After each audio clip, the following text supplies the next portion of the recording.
Hello, my friend. Hello, friend. How are you? Exhausted. I am so tired. I think so in 36 hours, I've probably had 3 hours of sleep. You know, I thought about what I said earlier, and I love sleep personally, but also I'm like, you can sleep when you die. I'm always in between the two, like Yeah. back and forth. You know what I mean? I think it just depends. Just depends on what I got going on. But I'm like walking on cloud nine right now, even though I'm tired. It kind of, you get past that tired point and your adrenaline just keeps you going. Yeah. So I think that's where I'm at right now with this colt. He is, oh my God. Oh my God. This, the So person that I bought. wait. So you just okay. So hold on a second. You delivered a colt this early this morning, like midnight. Like that's why you were up. Yep. You've got a colt. Yep. And you took care of the mayor and all that stuff there at your place. Yeah. He's not the mayor and my stallion, my bay stallion, drop your guns, they're half siblings. They share the same daddy. So Oh. So I his will, daddy isn't your stud. no, I will send you a picture of his dad. It's kind of funny because they're at the vet, both the mayor and the baby, but then they're staying the night, and it's nothing bad. It's just precautionary mostly. But, Yeah. and if something happened, I can't load a mom and a brand new baby in a horse trailer by myself. It takes two, and I'm like, I'd rather just have them here. But Yeah. I He's showed so one of the pretty. texts. I showed one of the texts the picture of the dad, and she's looking at my phone and looking at my mare, and she's like going back and forth for a minute. And she goes, "You got that out of them too?" Because he's solid black. I go, "Mm-hmm." But he carries a cream gene, so that's how I got that. That stuff is always very interesting to me because I don't know a lot about it. But like what you just said, the way that you were able to get this colt was because he carries a certain gene that Correct. gives you a probability of it, right? Yeah. I mean, I'll send you a picture of him, and then I'll also send you another picture that shows the possible colors between my mare and the stallion.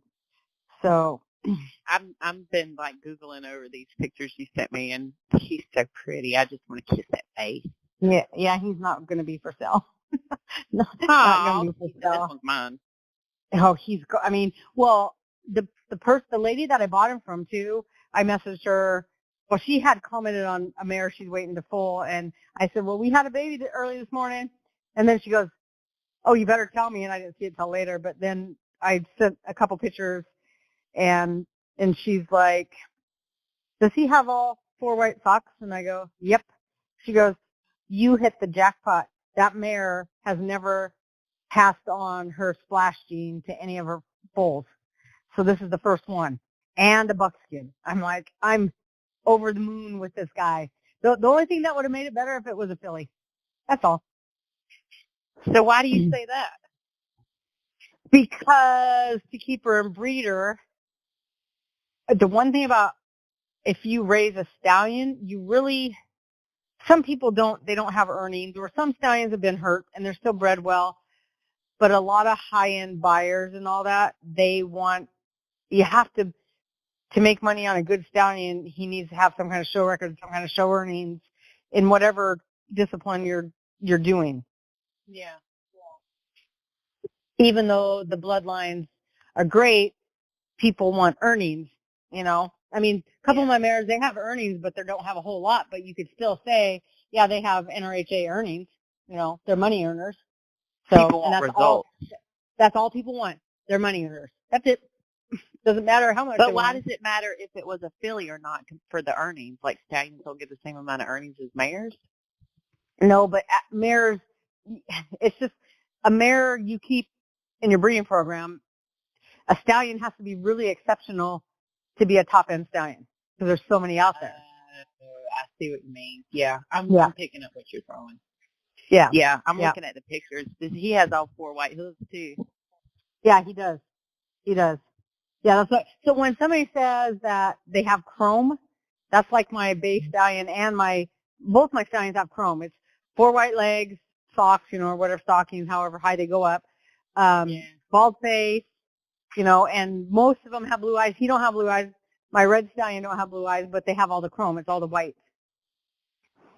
I can see the little angel fingers on his hooves too. Yeah. I'll send you my favorite picture, which some people might not think it's cool, but I think it is so cool of him this morning when he was being born. That's his dad? Yeah. Yeah. That's crazy. Right? That's what she said. But it's really cool. Like, it's really interesting to somebody like me because I just don't really know a lot about it. I mean, I don't know anything about it. So it's interesting to me to see that happens. It's crazy. It's like, wow, this one chromosome wants to come out, and here you go. Mhm. So this picture to me is one of the coolest pictures I've ever taken of babies being born because he's fully still in the sack. The sack's not ripped, but you could see he's out of mom and he's still fully in the sack. I think if you zoom, make it bigger, to me, because I think watching them be born, I didn't see any be born last year and I had 5. This year was my first, he's my first, and I watched him be born. So, but I think this is one of the most coolest pictures as a breeder and stuff like that. Just get down, buddy. See. I just sent it to you. But you can see his eyes. It's such a miracle. I mean, I know it happens all the time and people tend to get used to it, but it's still just a miracle because it's like. Oh, no, there's nothing. I don't care how many times I've watched a baby be born. Or, like, another cool thing to me is I could sit in the pasture and watch a pregnant mare and watch the baby move inside of her. That is the coolest thing. That is so cool. That would be cool. That would be so cool. It is. Now, like, when the mare, I'm assuming you went on ahead and took her to the vet and they kind of watched her, or did you watch her and then? Before she foaled? Yeah. Did you take her there already and put her on watch? No, I watched her and foaled her out here. Oh. Yeah. Oh, I have they were at the vet.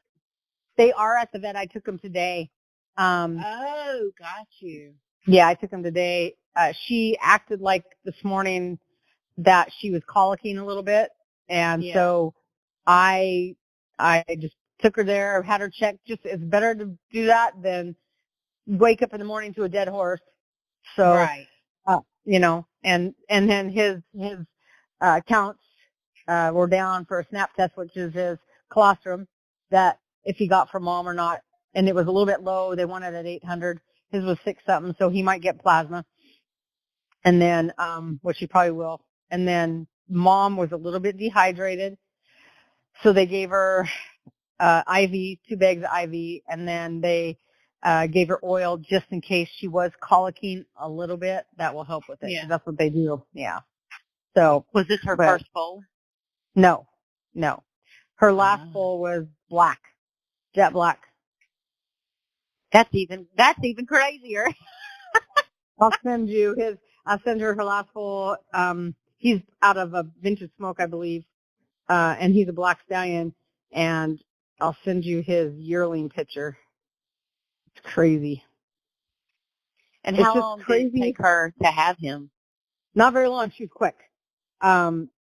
She hadn't been eating that much. Have you seen them take a long time, though? Have you seen them take, like, a really long time?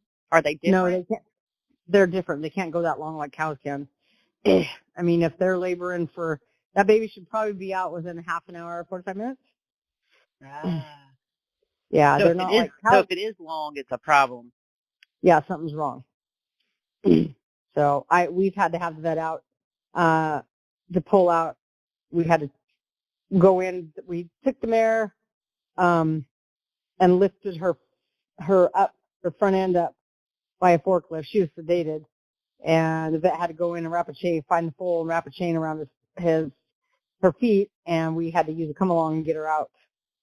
Oh wow! If they can't get him out, it's surgery. They got to go in and get the baby out.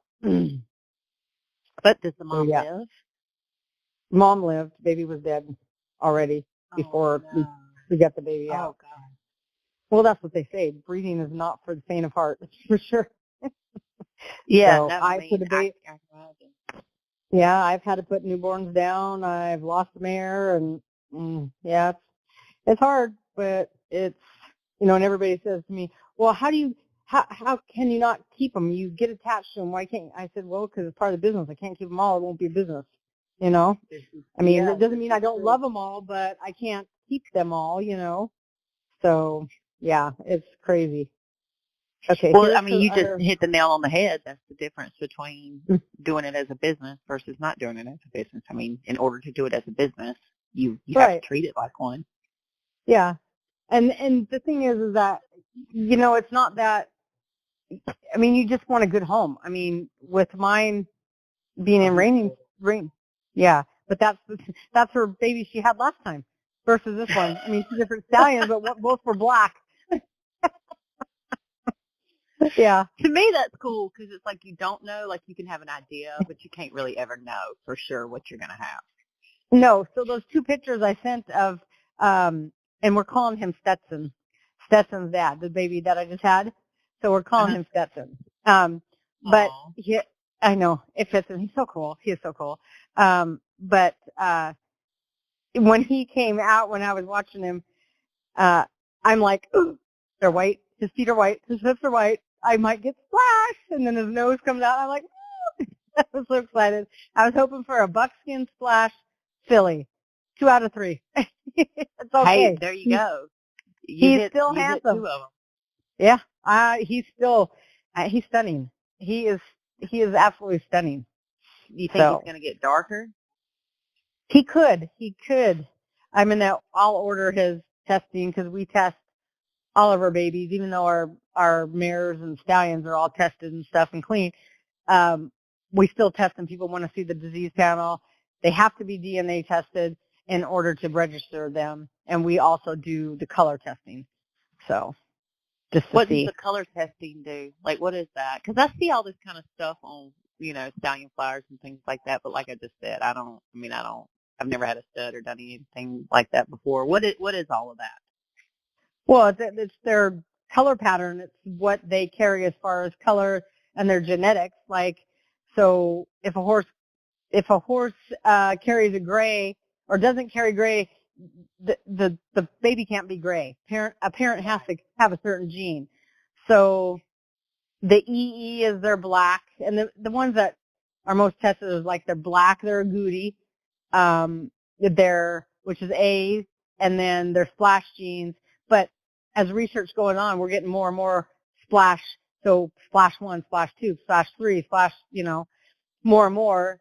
And then you have W20, which is just a like white intensifier that puts more white on them. Like Dan, my base stallion, he is splash 1, splash 2, and W20. And then so homozygous means they carry, every gene has 2, and they have the 2 possibility. He carries, he's homozygous for agouti, which means he has 2 genes. He will always pass that on to every baby. Huh. And then if they have, say, if it's a capital E and a little e, that's their black. If it's a capital and little, that means they're heterozygous, and they carry 1, so it has a 50-50 chance to pass on that to the baby. That's wild. That's so interesting. Color genetics I think color genetics are so interesting because if you look at those 2 pictures that I sent you of his dad, the second one, if you bring it up bigger, that tells you what colors I could have had in the foal between them 2. All the possibilities that I could have had. See, that's crazy. And they're all it's crazy that possibilities. Yeah, they are, but it's also crazy that all of this is possible. Yeah. And it's like, but do they ever take them? Well, that is the mare and the stud right there on this that you sent me, right? You just pop in their color patterns, their color genetics, and then it gives you what your possibilities are. That's wild. They didn't do that back in the day. No. Well, I mean, they're just coming. I mean, like IMM is a new disease. I mean, as technology goes and the years go on, there's always going to be new diseases they're going to find because technology gets better, Yeah. Yeah, well, it just makes you think, like, if it went from how it was to what it is now, there's no telling what it could be in the future. I Right. mean, you I could mean, literally probably walk into a full store and order exactly what you want. well, and not only that though, it's like there's eventually not one horse is not going to be disease panel clean.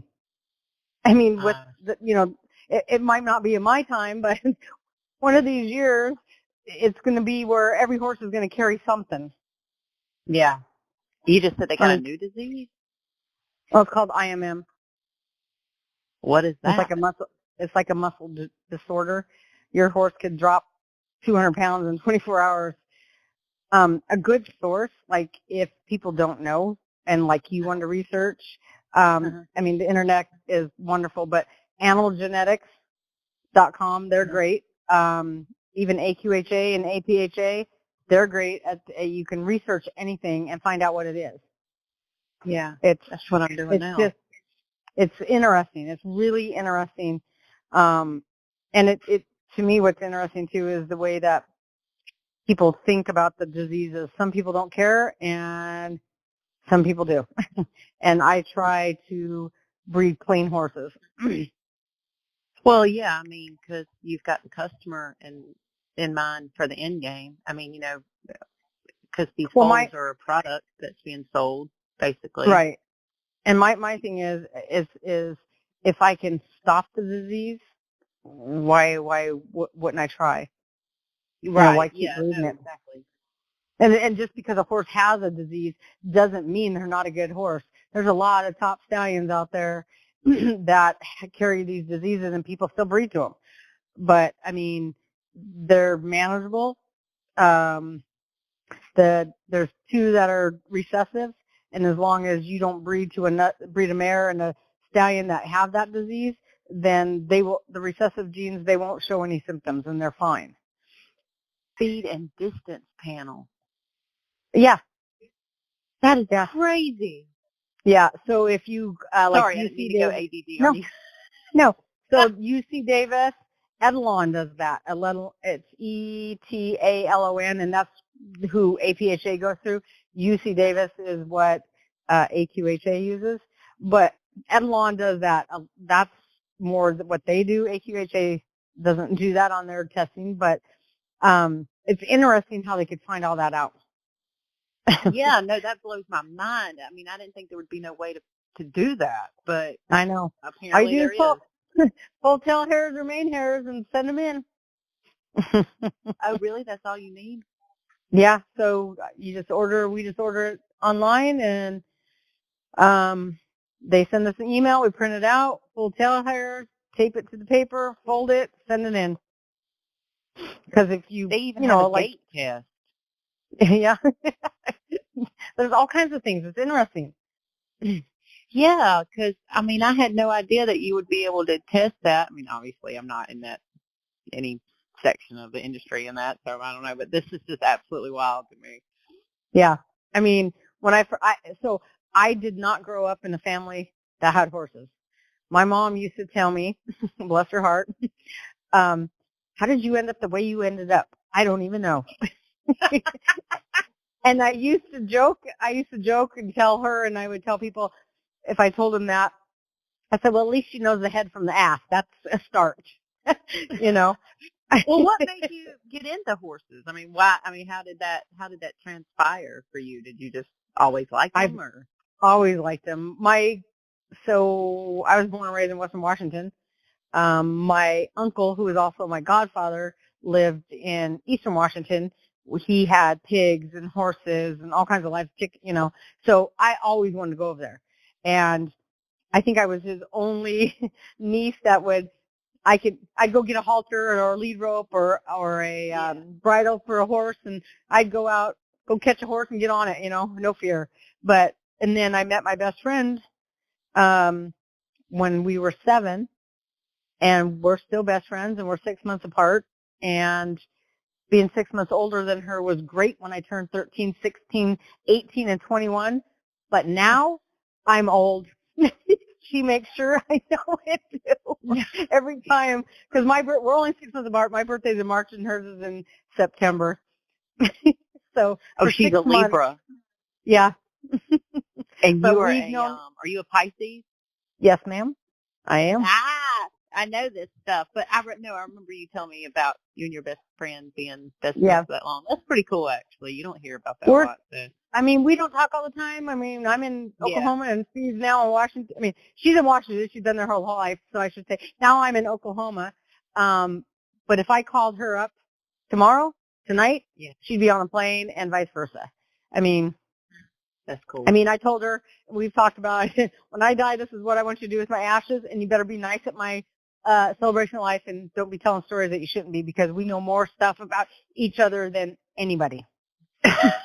Well, you just made me think about that video where that girl's sister, this woman had passed away, and her sister got up at the podium, and she said, "You're gonna have to look it up if you ever get a chance to." And she starts calling people out. She goes, "You, I don't even know why you're here. You talk crap. You owe my sister money. You did it." Like, I'd be like, "That's what I need when I leave.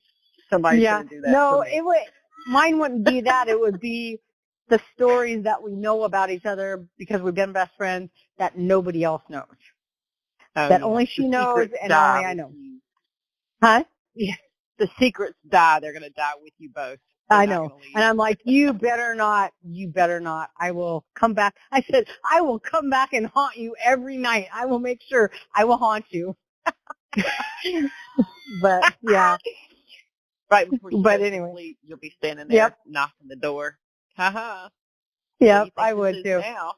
Yeah, exactly. But one cool thing about... hold on.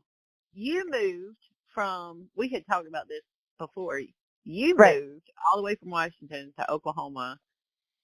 Well, no, I moved so in 2000, I was born and raised in Western Washington. Always liked horses. I learned from my best friend and her mom. She rode in the drill team. So all we did is trail ride or on the beach. We'd go to the beach every year to Ocean Shores in Washington every year. And it was called the Tacoma Lariats. Anybody from Western Washington knows anything about horses but they used to do a blacklight drill, every year, but they also did parades. Drill? What's that? So I don't know if you know the song. It's Ghost Riders in the Sky. So no, I'm going to have to Google this. Yeah. So, and this will make sense, but the horses and their outfits that they had were like, they had black light stuff on them. So when they had black lights in the arena, they turn all the lights on and the black lights are on. All you see is like the leg wraps on the horses moving. Oh, cool.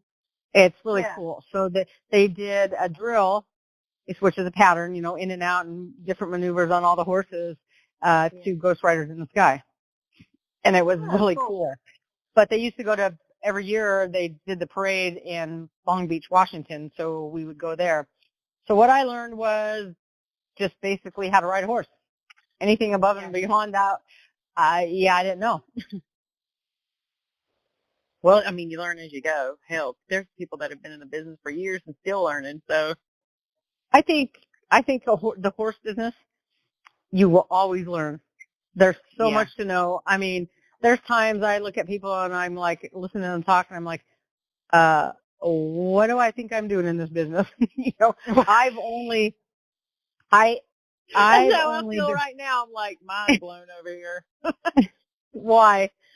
Because all of this information is out there, and it's like, it's not like it's random information. It's like information that people, that are stud owners and have these breeding facilities and do this kind of stuff for a living. I mean, this is kind of stuff this is like common sense to you guys, and it's a lot to somebody like me. I mean, that's a lot of stuff to try to stay on top of and learn about and know what you're doing about. So, I mean, well, I don't know. I don't know if I know what I'm doing, but I do it every day. But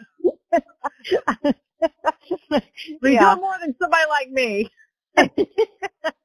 Well, this all started.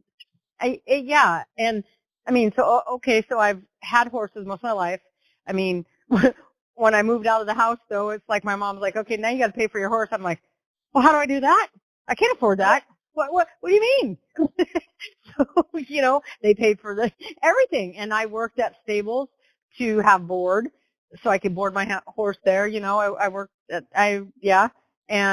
but when I moved out and my horse, well, okay, good. Now you can pay for your horse's stuff and everything about your horse. I'm like, but I don't have the money for that. So, there was a while I didn't have horses, and then I got married and had kids and then got a horse again and here we are. You took a little break. I did because I had 2 boys. But I didn't have my kids till I was 32 and 34. I didn't want any. I didn't want no snot nose. And the funny thing is my I'm an only child. My mom, she's like, I'm never going to be a grandma. I want to have grandkids. I said, well, then you should have more kids and up your chances because I don't want any of them snot nose, curtain climbing, pissing, shitting little brats in my house. I don't have time for them. I don't want them. She goes, I'll be in a wheelchair before I get grandkids. Too much pressure on me right now. I know. I'm like, go away. I'm only 25. I don't have time. Well, I spent my 22nd, 23rd, 24th birthday on a ship in Alaska, crabbing and fishing. I spent 3 years up there. That is cool. Whoa. Pump the brakes. So you used to live in Alaska? Oh, no, I lived on fishing boats. Not on land. I was on a boat, ship. But up there that way, and it stayed up there all the time, or did you go back and forth? How did you end up? Hold on. How did you end up? This is a whole nother problem. This is a whole. My husband was like, "Babe, you're amazing. You're amazing. I can't believe you did that. I can't believe you did that. You're badass." That is pretty cool. Yeah, so some of those boats those catcher processors on Deadliest Catch, I've been on some of them. That's wild. I've not. I know. I recognize the name of the show that you're talking about, but I've not watched it. Yeah. It's about all these crab boats that go out and catch crab. Deadliest Catch. I've been on some of them down in the hole, down with thousands and thousands of crab. I have pictures of me wearing rain gear and standing in the hole of one of those. The hull. I guess I say it wrong. The hull. HULL.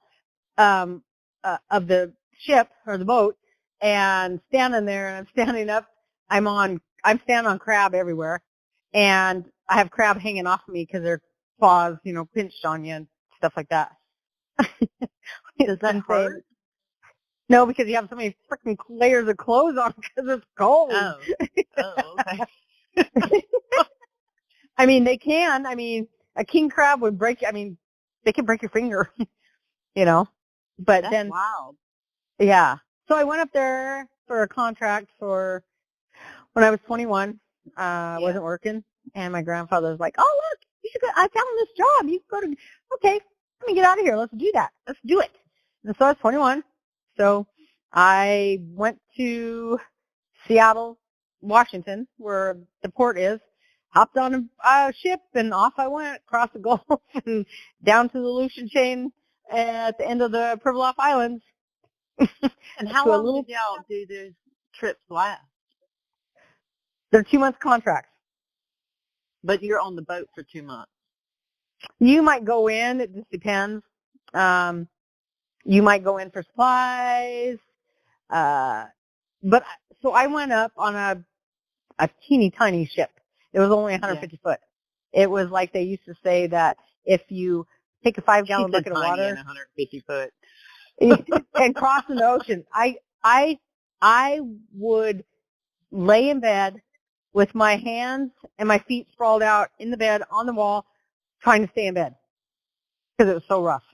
Because it was a round bottom boat too, and they said if you take a cork and put it in a 5-gallon bucket of water and kick it, that's the Galaxy. That was the name of it. But it was crazy.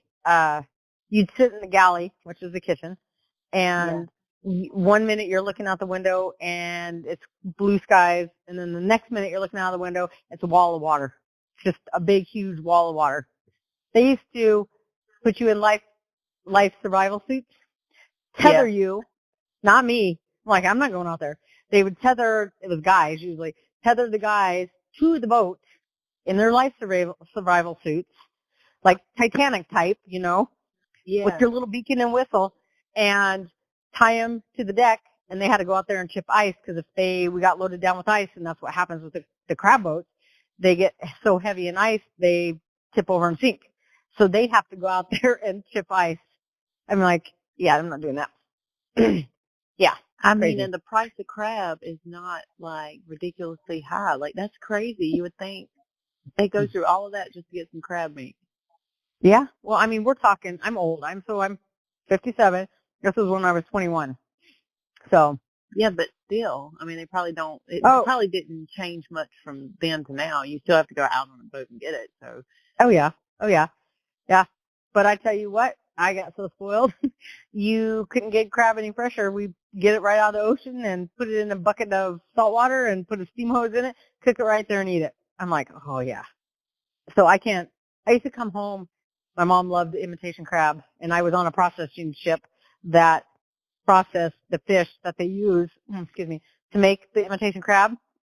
Yeah. And I would come home and, Mom, you shouldn't eat that. Well, I like it. Do you know what that is? Do you want me to tell you what that is? Don't tell me.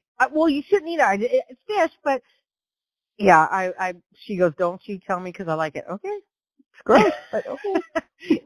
That's what I was going to say. Just don't know. Okay, but It's, I want to know now. So what is it?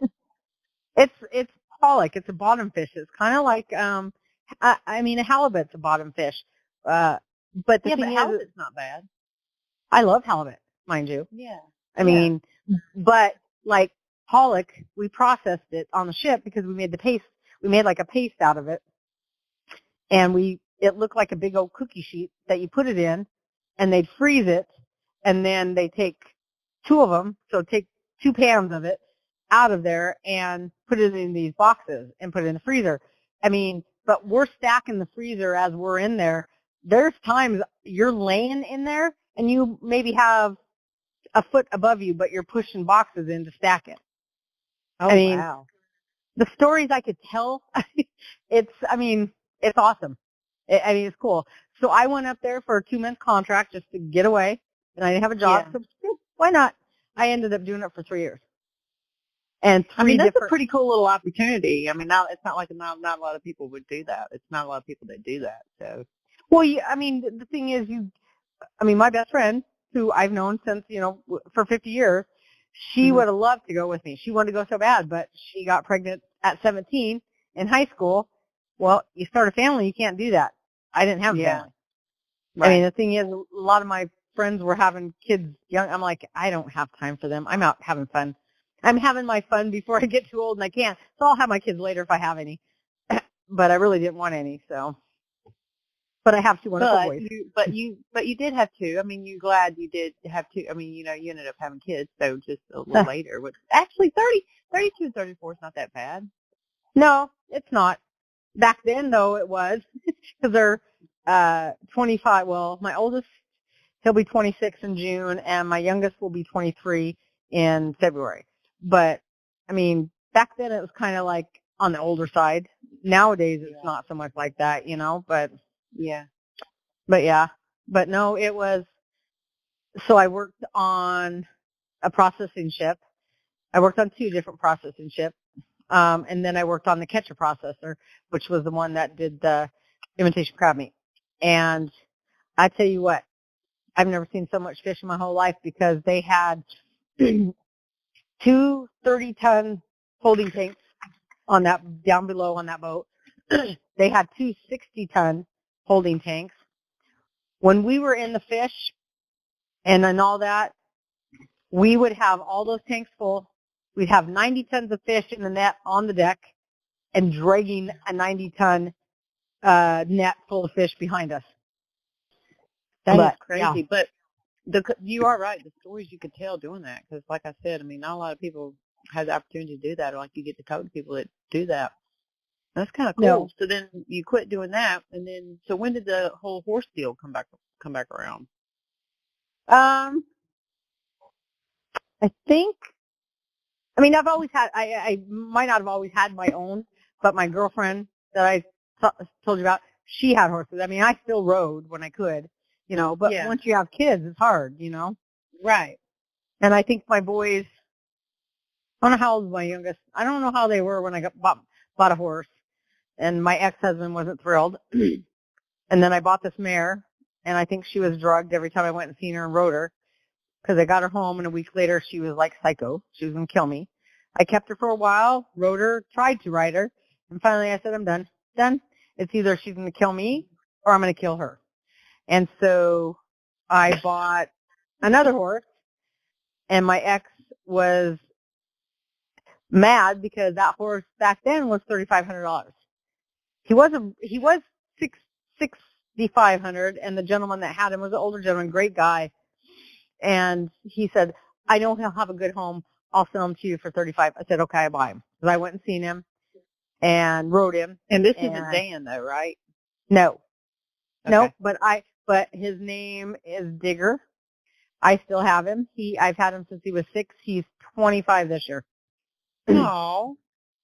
Yeah. He's my boy. I have him tattooed on my right shoulder. Oh. He's my heart and then, horse. So then after him came Dan, right? Oh, many years later though. I mean, my boys were young. I mean, 3, 4 was maybe my youngest. Oh, when wow, I got, you had a plate full. yeah. And so then I had Digger.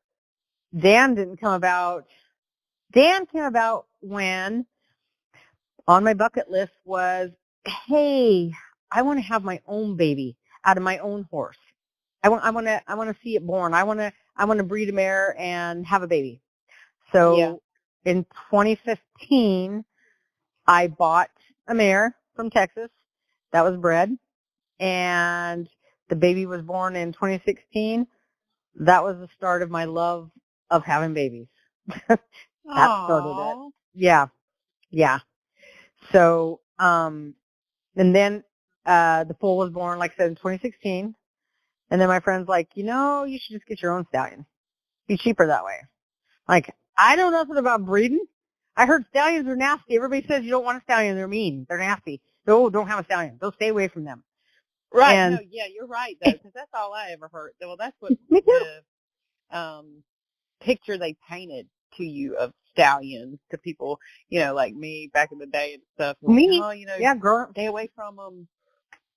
Yeah. And so I'm like, I'm not getting a stallion. They're mean. And what do I know about breeding? Nothing. Nothing at all. And then I thought about it. I'm like, okay, I can do this. Started reading stuff and talking to people and learning from people. And I found Dan, and I fell in love with him. But I'm like, I've never spent 5 figures on a horse. My husband's, first of all, going to croak and tell me no. And, so I'm like, yep, can't get him. But I loved him. I couldn't get him out of my mind. 6 months went by. I'm trying to find a stallion that I can afford, that I like. Yeah. And my friend finally said to me after 6 months of search, and she goes, Tracy, just go get a hold of those people and see if they still have him. I'm like, they've probably sold him. She's like, you don't know. Just get a hold of him. Okay. And so my husband said, okay, this is your budget. This is what you could spend. Do not go over it. I'm like, okay.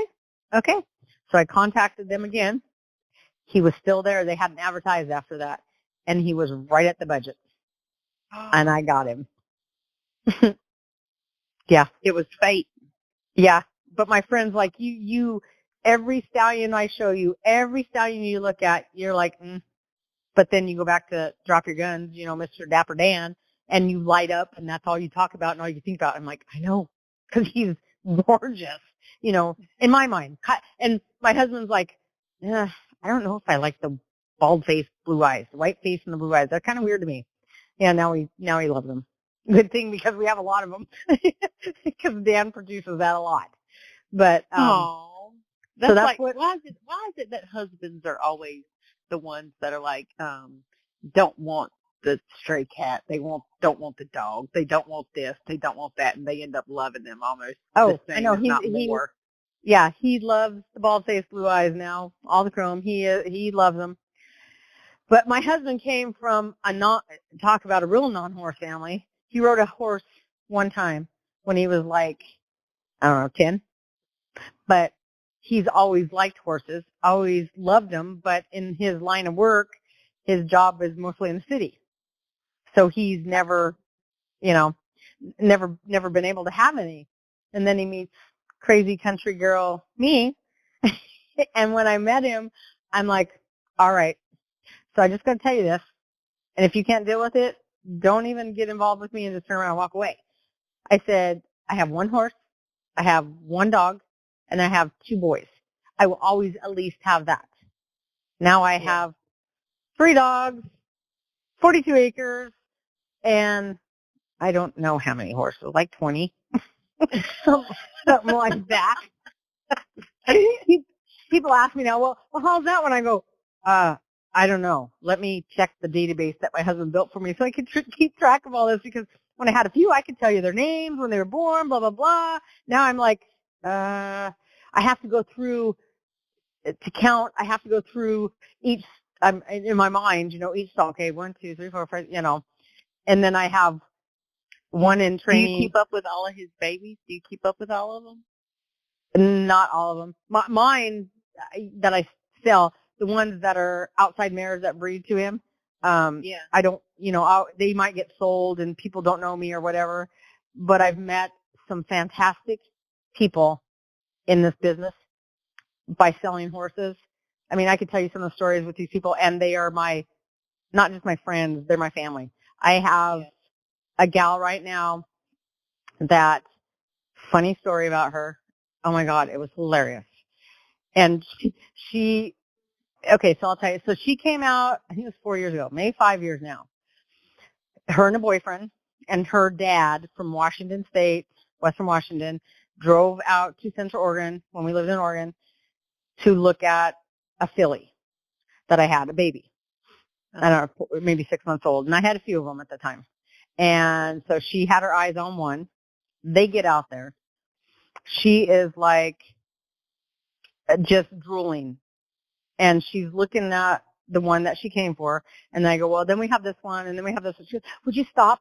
Stop. I can't have them all, and you're confusing me. And and so we're talking, and she's looking, and finally, they've been there a few hours. And I looked at her dad, and it was hot. And I'm like, I looked at her dad. His name's Tom. Tom, do you want to go sit on the porch and have a beer? Oh, absolutely. So her dad and I said, you guys take your time. We're going up here. So her dad and I went up on the porch and sat there and chit-chatted and got to know each other and talking. And she's going, her boyfriend, going back and forth looking at the babies and all that. And then she's like, okay, I really like her. And they were probably there 5 or 6 hours. I've never had a buyer be there that long. Yeah. So, y'all were a couple beers in. Well, duh. It was hot. but then they're getting ready to leave, right? And we're standing there, and they're getting ready to get in the truck, and we're talking, and we're looking at the baby and stuff like that. And all of a sudden, her boyfriend at the time goes, all right, I just got to tell you, she has the check written out. It's in her pocket. Because she goes, I'll let you know. I'll let you know down the road. I got to think about it. And so I said, and so she's like, looks at him, and I go, oh, he narked you out, didn't he? So anyway, she goes, okay, I really like her, but I don't know. I said, okay, I'll tell you what. I'll take the check now that I know you have it. I will hold it. If you decide to get her, let me know, and I'll deposit it. If you decide not, I will take a video of me shredding it. And she goes, okay. So our dirt road was like 1.5 miles. They didn't even get off the dirt road, and she calls me, okay, I'll take her. Just deposit the check. I'll take her. And they have become our family. She is coming out here. But at least she tried the whole little thinking about it first, so you got to give her a little credit. She tried to, be like, I did, but he knocked her out. She already had the check written. That's kind of a giveaway. But, she had to do her due diligence and be like, let me think about it for 5 seconds. Okay, I'm good. Yeah, it was so funny. Well, now they're married and they have a daughter that's a year. It's so funny. I did this the other day. I go, yeah, their daughter's a yearling. Oh, it's a kid. It's not a horse. Like, she's a year old. she's not a yearling. I mean, she kind of is, but she's two-legged. So yeah. Tell me you're in the horse industry without telling me you're in the horse industry. There you go. Ding, ding, ding. But yeah, it was, I mean, they're great people. And so she's flying out here on the 22nd of February. And then when she was talking to me about it, I mean, she got the ticket and everything. When she was talking about it, she goes, oh, and can my friend come out too? She loves your horses. And I go, I don't care. She can come. But to back up a little bit, when she bought the filly for me, she had 2 geldings, and so she had the 3 horses, and she was boarding at the time. And so she had the filly for me, and she had 2 geldings. Then one gelding passed away, and a year later, the other passed away. So the filly was by herself. And I told her, I said, I got plenty of horses. I'll bring you one. You could do whatever with it, what you want, train it.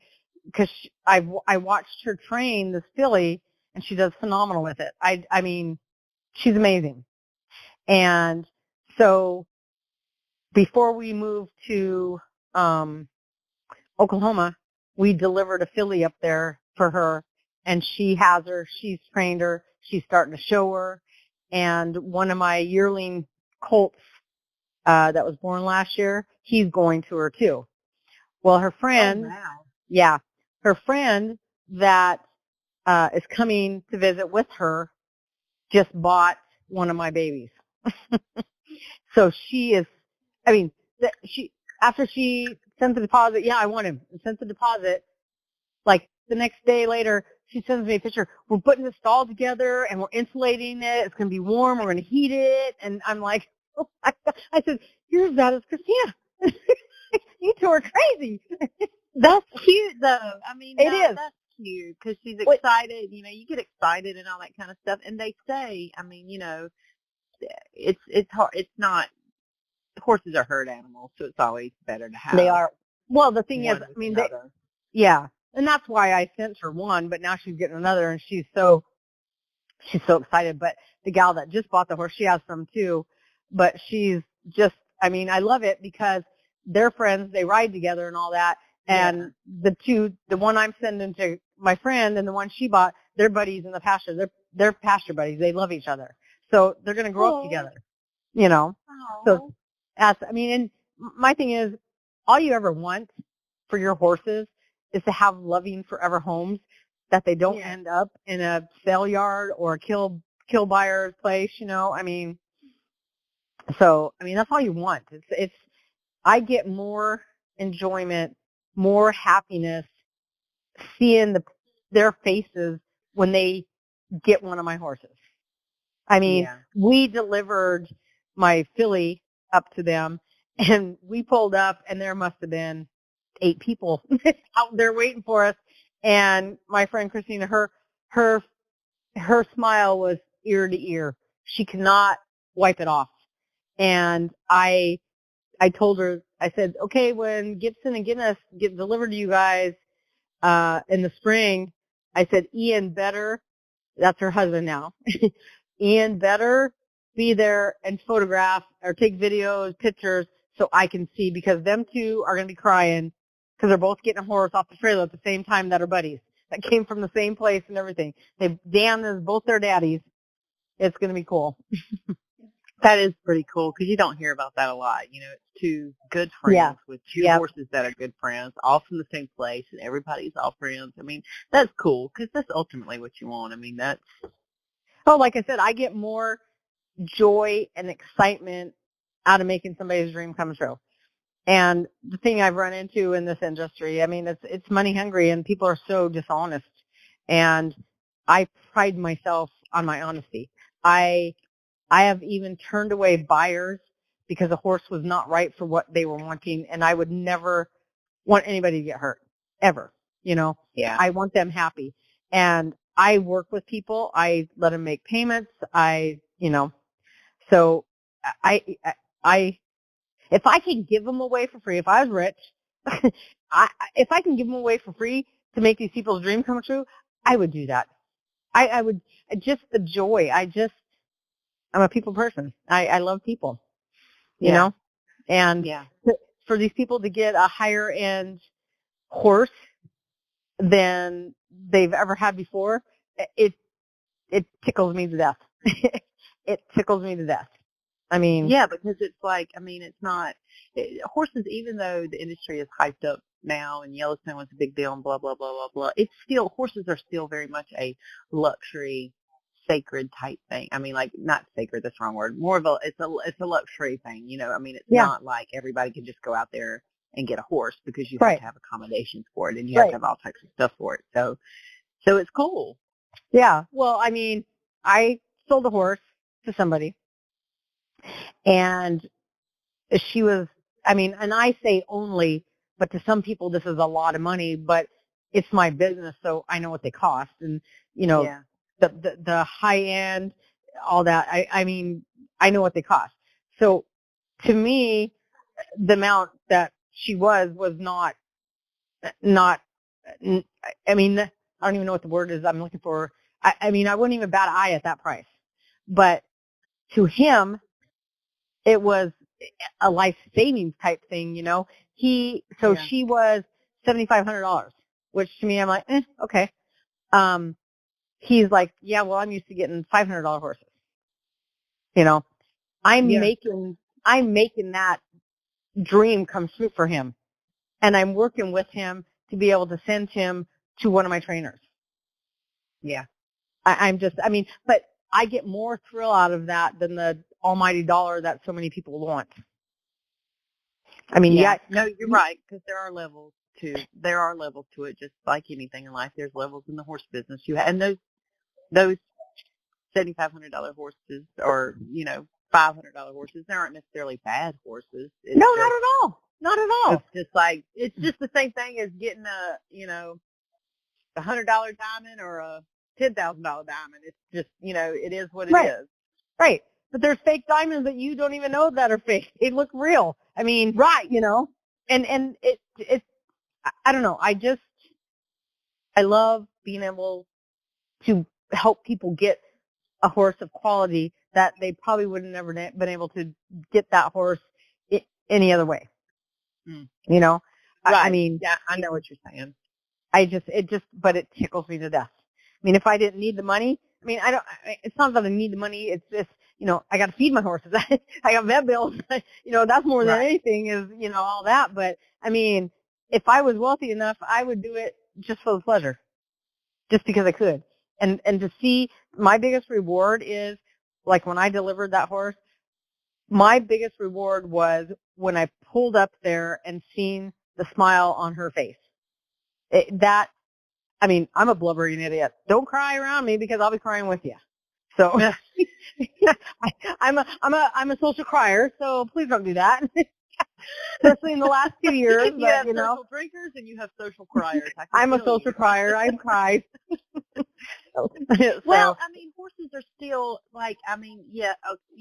yes, you have the business aspect of it. You have to keep it like that way. Some people do it for a living, and I get it. But still, at the end of the day, it's an animal, and horses attach emotion to them, just like dogs and cats and things like that. It's another living, breathing thing. So it makes sense for it to be an emotional experience for some, which makes it worth it. You have transactions with people that are not necessarily non-emotional, but don't look at it as something special compared to somebody that does see it as something so special and so once in a lifetime. And I can see that. I'd probably get emotional too. I know. I'm a blubbering editor. Just like, please don't cry, because I'll cry with you. Don't cry. Even if it's happy tears, I'll cry, because I do. I mean, I have a dad that watches Little House on the Prairie and cries every time. Even though he's seen the same episode 50 times, he still cries. Well, yeah. I mean, I cried when I had that little situation with that little gelding, which we don't have time to get into all that, but because I don't buy and sell them like that. Like, I've never done that. That's all. I can tell you where they are. We've only had X so many. I've never done that part of it, because I would end up getting attached. I'd have a zoo, but she ended up doing me pretty dirty on that. But I think he should still be with her now. it would be hard for me to separate business versus the emotional aspect of it when it comes to animals and stuff. That's probably why I can't be in it, because I wouldn't be able to. It'd be hard for me to separate that, you know? It is hard. It is hard. That's what my husband said when I decided to do this. He's like, you can't keep them. You can't keep all of them. And I'm like, oh, okay. It was hard in the beginning, but now it's, and I'm not saying I'm cold to it, because I'm not cold to it, because I love all of them. But and trust me, I've cried many times when a horse got in a horse trailer and left my property, and they drive off, and my husband's hugging me because I'm bawling. And then I'm like, why did I do that? Why do I do that? Why, But, I mean, my horses have all gone to great homes. And, I mean, that's all you want. But I get attached, but I mean, how can you not? I mean, I can't imagine. I'm an animal. I'm an animal lover. How do you not? Well, yeah, exactly. You got to be an animal lover to be in it, anyways. Period. So then to get in it and try to keep yourself emotionally detached, it would be hard for me. I mean, I give it props. It would be hard for me. Right. Well, especially, I mean, I've seen this on Facebook a lot about breeding and all that. It's not for the faint of heart. Just like last night. It's not for the faint of heart. That was my first solo, and I'm like, I don't care to do that again by myself. No. Oh, that really? was hard. Yeah. That's the first time I delivered a foal by myself. Yeah. But I'm like, okay. Well, congratulations, because you did I'm pretty it. proud. You did it, and it worked out. I'm pretty damn proud of myself, honestly. I gotta say. Yeah. Because I'm looking. That's pretty I'm cool. looking at. I'm looking at the placenta last night, and I'm like, where's my husband? He usually picks it up and puts it in the bucket, because you take it to the vet so they can check it, because you don't want any piece of it left inside the mirror. But I'm standing there over it. Once she dropped it, I'm standing there over it. I'm like, now I got to pick that up. All right, here we go. Roll your sleeves up, Tracy. Let's do this. and I had to give him an enema by myself, and I had to dip his umbilical cord. I mean, I'm like, come on, little dude, we can do this. I bet you that was emotional. I bet you that one little part right there has got to be emotional, because not like crying and all that kind of stuff, but just like I would have been stopped for a second and been like, I'm about to separate this. Like, this is on me. I'm separating this right now. Welcome to the world, baby. It was cool, because it was like, you know what? This is your business. You got to do this. If you have nobody to rely on, nobody's around, your husband's out of the state, you call your backup, and he took a sleeping pill and went to bed and never woke up. I'm like, okay, roll them sleeves up. Let's do her. We got to get her done. So we did. And at the end of the night, even being up for over 24 hours and all night and everything, I'm like standing there against the stall watching him, and I'm like, I did it. I did it. I know I could do it. It was worth all of it. Oh, yeah. I mean, I would do it again, but it's not the easiest, but you get through it. I mean, I think I wore more of the dip for his umbilical cord than anything else, but, we got done. Yeah. Congratulations. Thank you. I'm pretty proud. I'm pretty stoked. Pretty stoked. And then I come home today. Again. I can't say that. Never say never, right? But this is very true. But then I come home from the vet, and I have 2 big packages sitting on my table that my dad brought in while I was gone, and they are show pads from my new sponsor, my one and only sponsor. I am like so stoked. I haven't opened them yet, because there's one in there that, I mean, I have posted. You've seen it, pictures on my. I was fixing to ask you. That's got to be from. Didn't you say Legends? Did that your mom's pad? Yep, Legends. Yep, Legends Ranch pads, and I am cool. Yeah, I haven't opened it because I knew we were talking, and I didn't want to be a blubbering idiot, because it's in honor of my mom. And but I told you I would cry with you. I know, and I think I kind of pulled open the package a little bit, and I think hers is in the top one on the very top. I guess it was meant to be. Job on that pad. Oh, the meaning is. And then she told me she had something special, and I go, I can't wait to see it. She goes, it's not in there yet. It's still being made. And I'm like, oh. And then she told me, and I'm like, you didn't have to tell me, but she had a purse made of the same pattern so I could always take my mom with me. Oh. Right? I know. See, don't talk about it because I'll cry. I didn't want to cry on this. Stop. But yeah. That is very cool. That is very cool of her and Legends and the whole ordeal. Like, that's really cool because the pad looks great from the picture that I know. showed me. It looks really good. I cannot wait to take it to my trainer who has Danny Ray, who is named after my mama. Her middle name was Ray, Carolyn Ray. And Danny is after Mr. Dapper Dan. Drop your guns. Dapper Dan. Everybody loves Dapper Dan. So we got Danny Ray. And it is going to be very emotional the first time I see that pad on her in the show ring. Yeah.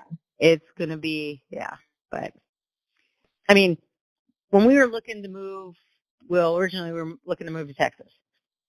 And we were here for 3 weeks, put 3,300 miles on a rental car.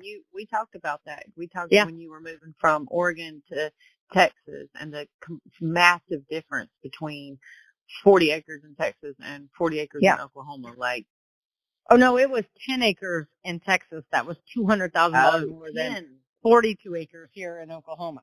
That's why we ended up here, because the property prices there had skyrocketed. But I think we were meant to be here. I don't know. It's just, ever since we've been here, I've met some of the most amazing people. Doors are opening up right now, left and right. And 2023 was hard. This place didn't feel like my house because my mom's been gone. She's always here to help me. It's now starting to feel like a home, and I said 2024 is going to be my year for KT Mountain Ranch quarter horses, and people are going to know me, even though I will never be as big as some of these ranches that you drive by, and I'm looking at them, and I'm like so intimidated. I'm like, what am I thinking? There's no way, I never would be able to do that, But but you're a lot further than somebody that ain't even doing anything about it. So that's something. I mean, that's something to be proud of. I mean, like you are doing it. I mean, I am doing it. And so that's cool. Period. And we just started out our 2024 foaling season with a bang. I don't know how the other horses are those mares out there are gonna beat this one, but holy moly, I don't know about me. I do. Hey, and I'm going to be collecting my own stallions and shipping and freezing, cooled, and shipped semen. I'm pretty proud. I always say a lot though to start doing that though. Like when you say collection, I mean he's not with you right now. He's at the trainer, right? But when he comes back, you're going to send him to the vet and they do the collection, or you're going to do it actually there at your house? So this year we won't do it. He's been at the vet collected, but if he wasn't in the show ring, I would be collecting it myself not my house. When we first moved here, we weren't even living here yet. There's a gentleman that lives in the town next to us, which is like 10 minutes away. He breeds and raises horses, and he's taking classes on AI and all that stuff. Well, he talked to his brother and said, you need to find out who these people are moving in, because with what's going on that property, those aren't just your average ranch horses, and I need to get a hold of them. So he did. He looked him up, and he messaged my husband, and then we met him and talked to him, and he AI'd all my mares last year. And he is the guy that even my husband took the class, and that was an awesome thing. He doesn't have a whole lot to do as far as he has a full-time job during the week, but he took the class with us on the collecting a stallion, freezing, hands-on, did it. It was, I'm like, honey, I'm so proud of you, and I love you.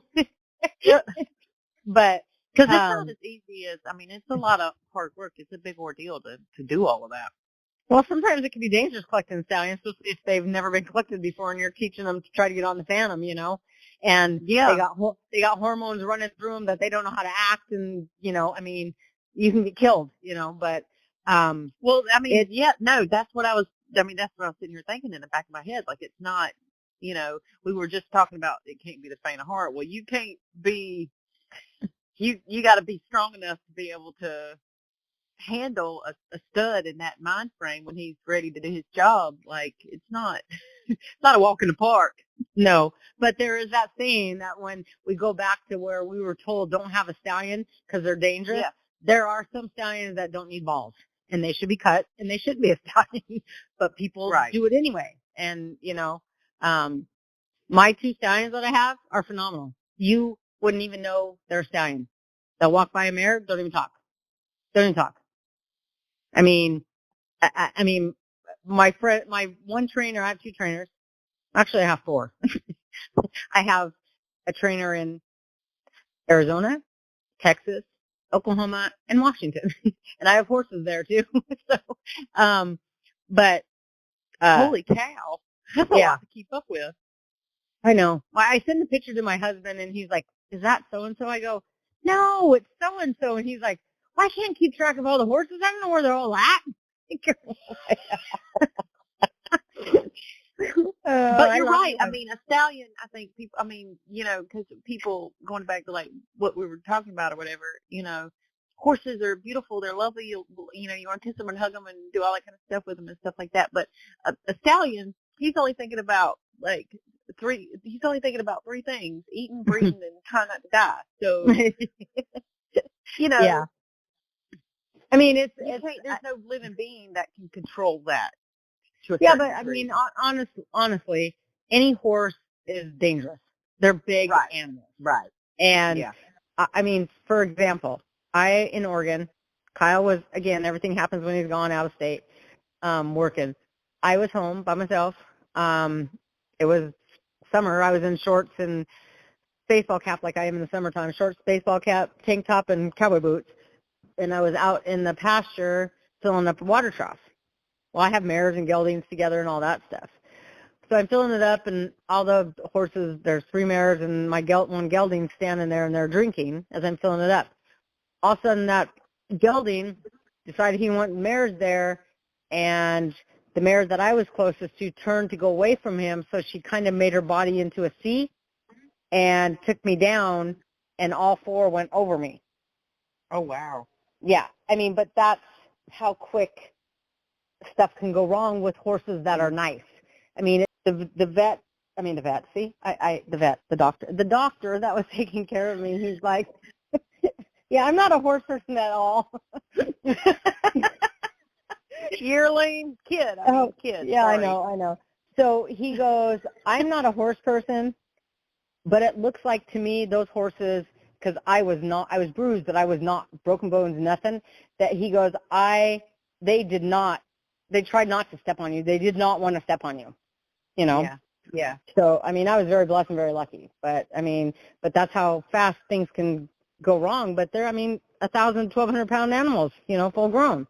Not to talk about the draft horses that are, a couple thousand pounds. I mean, and the other thing is I have deaf horses, that don't hear. Wow. Dapper Dan, drop your guns. He's deaf. Do you have to be extra special with him just because of that?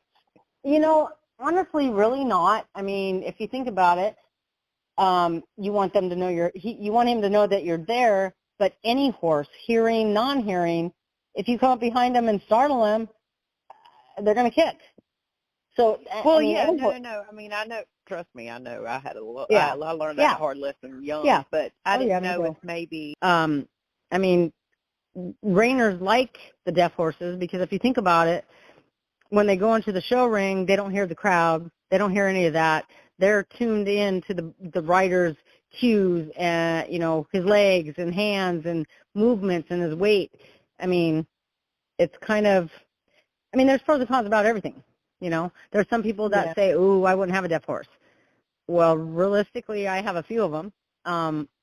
They're no different than any other horse, really. Honestly, I let them know that I'm there, and they see me, and I pet them and do everything with them that I did with other horses. And then you have your leg cues and all that when you're riding. It's really no different on that. it's a preference on people, or like we're talking about, oh, don't buy a stallion because they're mean.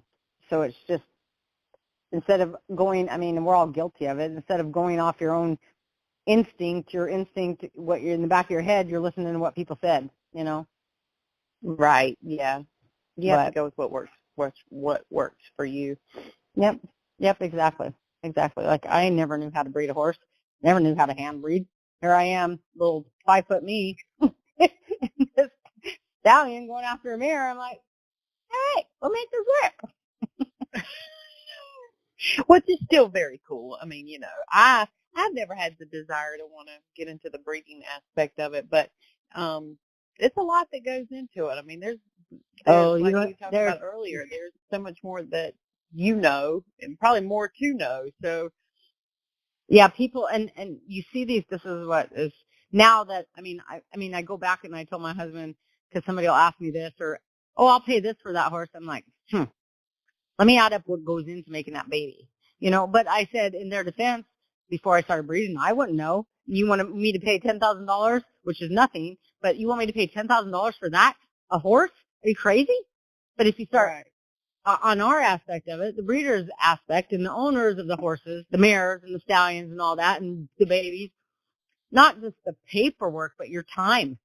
I mean, like I said, I've been up probably going on 40 hours now. I with 3 hours of sleep because I had a baby born last night. But, you know, it's the time. If you break it down, the AI, the vets, I mean, it's just crazy. And then somebody wants to pay for, and I get that. But like I've said to people before, I said, if you want something for that, you'll find it. It's out there. But this is not, I mean, you're not going to find it here, you know. right. You're not going to find $1,000 horse here, you know. Well, I don't think people understand, or they just don't know the amount of money and time that actually goes into it. Like, you know, your average person's probably thinking. And that's what I'm saying too. Like, to that, I'm like, I didn't know before I started breeding. You want me to pay how much? I'm not paying that much for a horse. Are you crazy? You're crazy. Right. I can go buy one over here for this much, you know.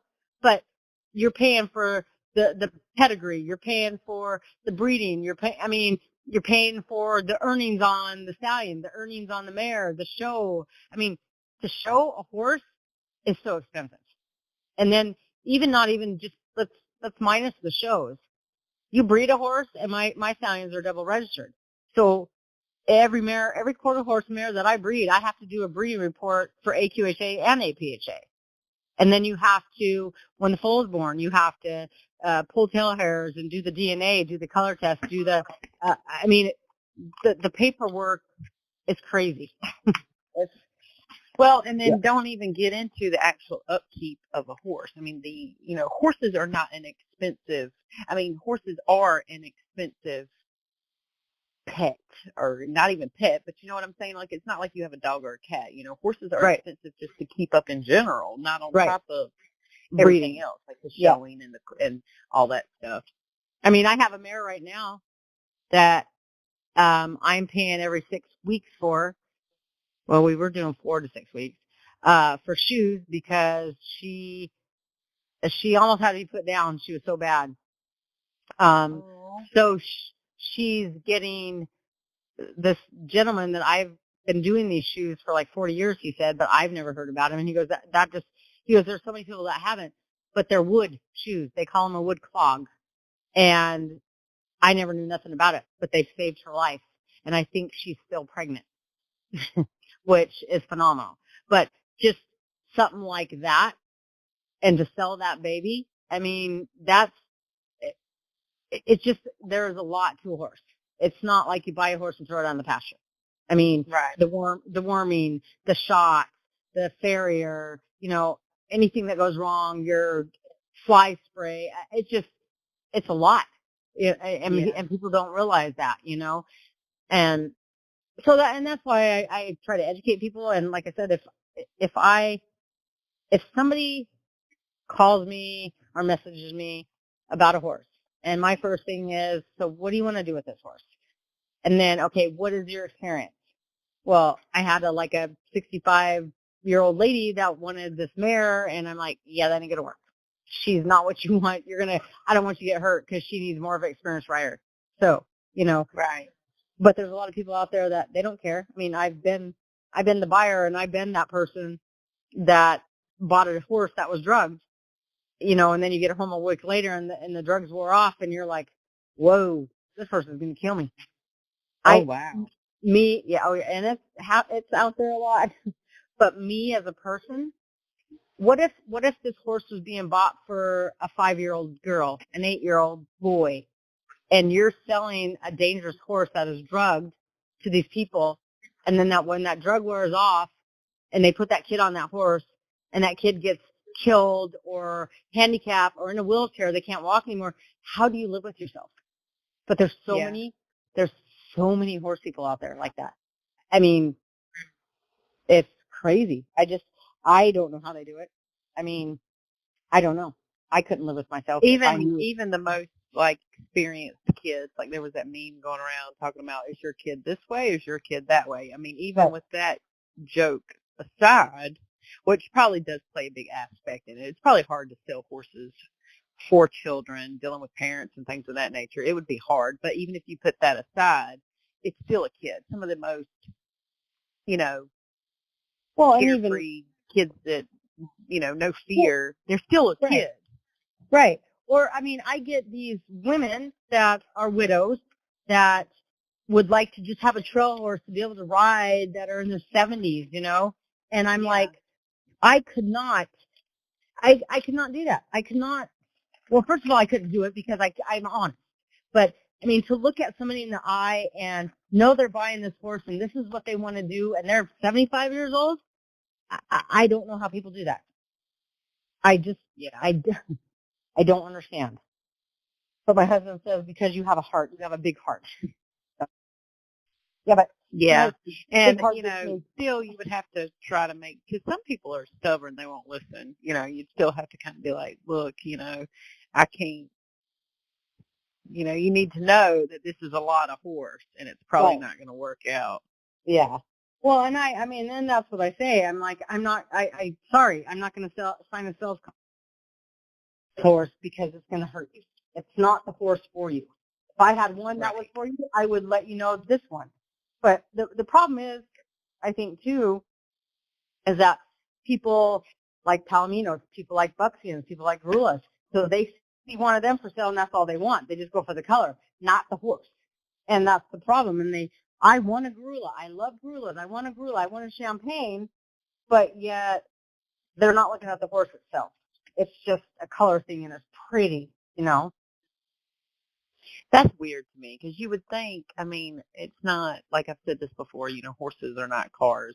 It ain't like you can go and pick out a pretty car and be like, okay, well, I want that color in that car. Okay, well, that makes sense. But when a horse is involved, to me, you're going to have to learn how to separate that and look at what you really need because the color doesn't really matter at the end of the day. Well, unless they're red to me, but. But I mean, you know what I mean? Like, I know it's a factor. I get it. You can't ride color. That's the saying. You can't ride color. But my joking about the red is, I told my husband I would never own a red horse. There will never be a red horse on my property. He reminds me daily now that I own a red horse. No, but he's red. You said you'd never have a red. Oh, shut up. Nobody asked you. Don't feel bad. I've had to eat my words before like that too. Be like, I know I said that yesterday, well, and then, but today. Yeah, different today. It's a new day. But even I'm breeding two high-end red stallions this year. He goes, yeah, I know why you're breeding them, but the red. I go, yeah, okay. Get over it. I'm over it now. I have to get over it. Get over it. They're pretty. Everybody ends up doing it at some point in time in their life. It's like, I'll never do that. I'll never do that. Next thing you know, you're like, yep. Yeah. Well, before I met my husband, in Prineville, I lived it's called Juniper Canyon. I think it's a whole different country up there. The weather's different and everything. It's so high elevation. Where is that? In Prineville, Oregon, where I used to live. Oh. Yeah. So I said I rented a room from a coworker and stuff when I first moved there. And once I moved out of there, I said, I will never, ever live up there again, ever. Guess where me and my husband bought our first house? Up there. So, yeah. Because it's up there, right? Like when you say up there, it's not like just a little hill. Oh, no, and I think it was, the elevation was, 38 or 3,900 feet. So, Oh, wow. yeah. And then we were a mile and a half back. Hill.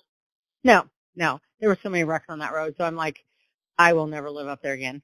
Well, we bought our first house together up there. So I never say that anymore. So I was looking at a horse tonight and I sent it to my husband. He goes, I said, and look at her. She's gorgeous. He goes, who are you and what'd you do with my wife? Because she's a red dun. And I'm like, yeah, but she's gorgeous. He goes, she's red. You realize that, right? I go, yeah, but look how pretty she is. So, yeah. Doodle. I'll never own a red horse. Look at this pretty red horse. Yeah. Well, like I said, I guess the touche of the whole thing is that he goes, yeah, Miss, I'm never going to own a red horse and there'll never be a red horse on my property. And you own a red horse and that's the most expensive horse we've ever bought yet. I'm going, I know. Thank you. Thank you for reminding me. If I need your opinion, I'll ask, but okay. Thank you. Good thing you're cute and I love you. Oh, well, that's cool that y'all can joke like that. I mean, you know, everybody has said something at least once in their lifetime where they said they wouldn't do it and ended up doing it. Like, you know, Right. give me a break. Yep.